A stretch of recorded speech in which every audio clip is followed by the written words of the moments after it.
In today's episode, I'm talking about stress and depression and the indicators you're probably missing. This is how legends are made.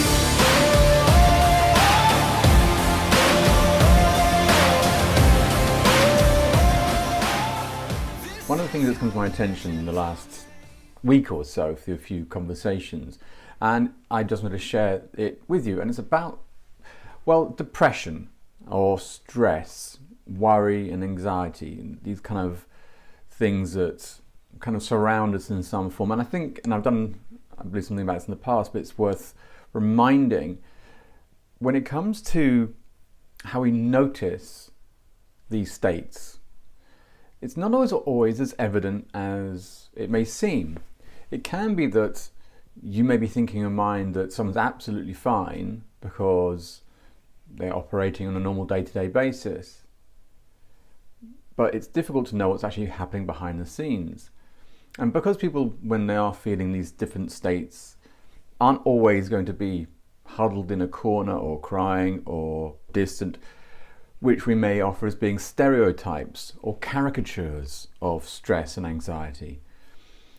If we're not seeing those, then we don't think there's necessarily a problem. Come back to the old, I think the analogy people use, it's a far easier to kind of sympathise and understand with a broken leg because you can see it, but when it comes to mental health, such as stress and depression, then it's not noticeable, it's more hidden, and so therefore we struggle to know how to help or be aware of it in the first place. Depression or anxiety and stress won't present themselves as these caricatures.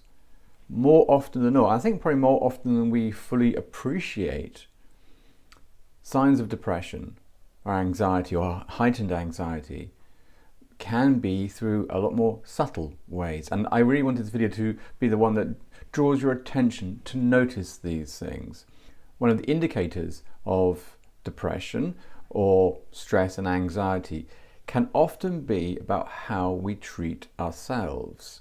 Not just to say about how people keep their appearance, but how they operate, some of the decisions they make. For example, if someone has a very important doctor's appointment to go to, yet they don't attend, this kind of forgetfulness, either unconscious or conscious, you're thinking, well, what's happening for the person there? Why are they not thinking this is important? Why do they allow themselves to forget it? What's happening for them?